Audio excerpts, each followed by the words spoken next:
గం గం గణాధిపతి నమ. ఓం విశ్వకర్మ వీర బ్రహ్మణే నమ. మిత్రులందరికీ, మనము బంగారు పని చేసే వాళ్ళందరికీ కూడా టంకం కరిగే విధానం తెలియదు కాబట్టి మీకు కొంతమందికి వివరంగా చెప్తా వినండి.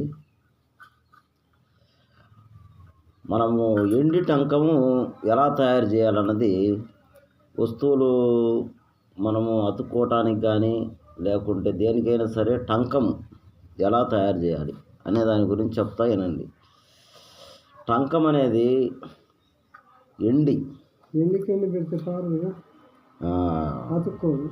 ఇత్తడి ఒక భాగము, ఎండి ఒక భాగం,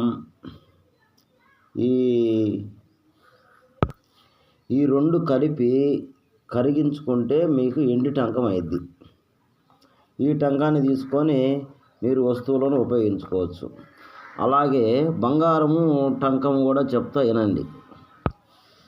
ఈ బంగారపు టంకం వచ్చేసి ఎండి ఒక భాగము, రాగి ఒక భాగము, ఈ రెండు భాగాలు కలుపుకుంటే ఒక లోహం అయింది.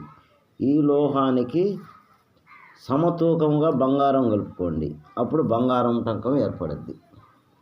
ఇది మిత్రుడు. ఆ విధంగా ఇంకా బాగుండాలంటే బంగారం కొంచెం ఎక్కువ కలుపుకున్నా బాధ లేదు, దాని గురించి ఏం ప్రాబ్లం లేదు. ఇది బంగారపు టంకం అయితే పక్కా, అంతవరకు గ్యారంటీ. బంగారపు వస్తువులు అతికించుకోవడానికి మీకు అనుకూలంగా ఉంటుంది. ఓకేనా? విశ్వకర్మ అవగాహన వీడియోస్.